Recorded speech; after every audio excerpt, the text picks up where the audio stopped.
Saya akan ke Abu Dhabi, Uni Emirat Arab, untuk ketemu dengan Presiden Uni Emirat Arab, ya,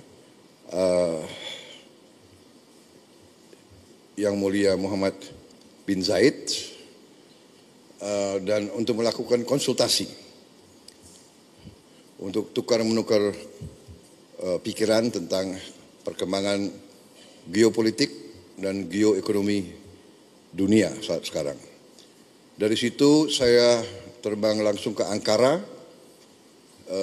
melaksanakan kunjungan kenegaraan sebagai balasan terhadap kunjungan Presiden Republik Turkiye kepada Indonesia beberapa saat yang lalu. Beliau undang saya ke situ juga untuk menghadiri suatu forum diplomatik di kota Anadolu.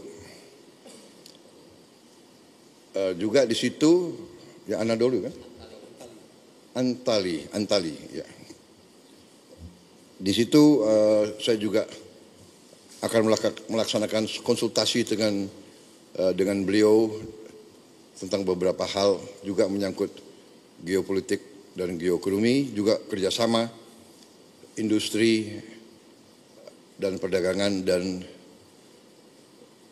pendidikan serta kebudayaan. Kita punya hubungan yang cukup luas dan komprehensif dengan Turki. Dari situ saya segera tanggal 12 akan mampir di Mesir, di Kairo. Saya akan konsultasi dengan Presiden Sisi.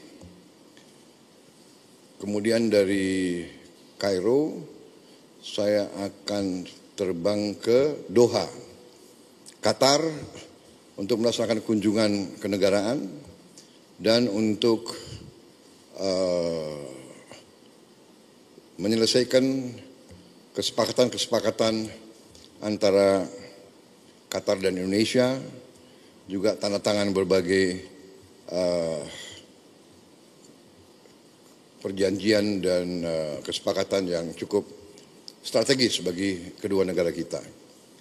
Dari situ saya ke Yordan, kunjungan kenegaraan dan sekali lagi konsultasi dengan Raja Abdullah II.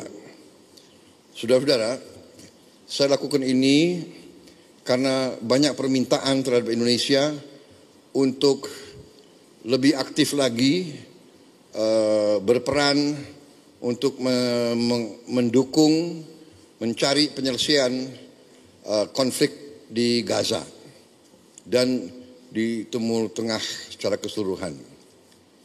Walaupun Indonesia berada jauh dari kawasan tersebut, tapi Indonesia pertama sebagai negara yang penduduk Muslimnya terbesar di dunia, juga karena peran Indonesia sebagai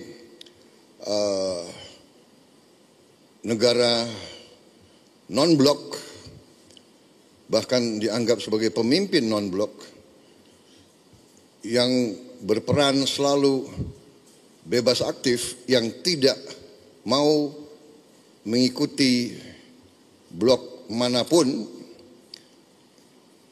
Indonesia dianggap bisa diterima oleh banyak pihak, bisa diterima oleh semua pihak yang bertikai. Saya kira posisi ini membuat kita memang memiliki tanggung jawab.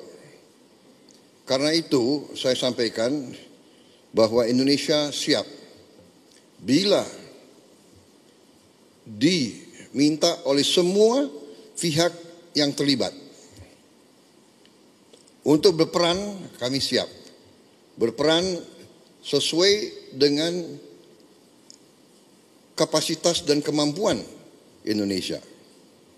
Saya tegaskan bahwa sudah cukup lama saya tegaskan juga di bawah pemerintah Presiden Joko Widodo pun beliau juga sudah tegaskan, Indonesia siap dari segi kemanusiaan mengirim bantuan ke Gaza. Kita juga sudah mengirim tim medis yang terus bekerja di dalam Gaza dan kondisi yang cukup berbahaya. Rumah sakit di mana kita kerja sering ditembaki. Kita bersyukur, saya terima kasih kepada prajurit-prajurit kita dari kesehatan TNI yang bekerja di situ. Kemudian kami juga siap untuk menerima korban-korban yang luka-luka. Kami nanti segera akan mengirim Menteri Luar Negeri untuk diskusi dengan pemerintah Palestina, dengan pihak-pihak di daerah tersebut, bagaimana pelaksanaannya. Untuk kami siap mengevakuasi mereka yang luka-luka, mereka yang kena trauma, anak-anak yatim piatu, siapapun yang oleh pemerintah Palestina dan pihak-pihak yang terkait di situ, mereka ingin dievakuasi ke Indonesia, kami siap akan kirim pesawat-pesawat untuk mengangkut mereka. Kita memperkirakan mungkin jumlahnya sekitar 1.000 untuk gelombang pertama. Syaratnya adalah semua pihak harus menyetujui hal ini.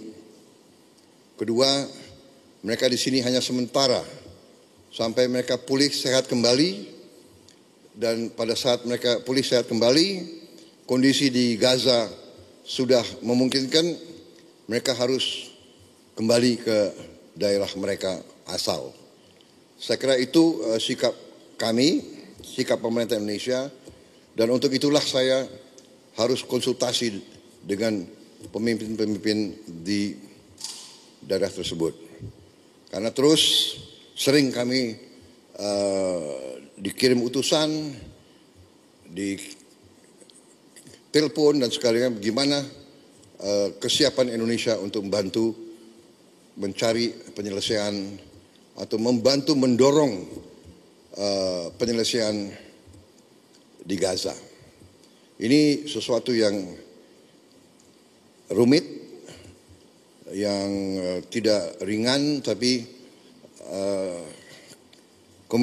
komitmen Republik Indonesia dalam mendukung keselamatan rakyat Palestina, mendukung kemerdekaan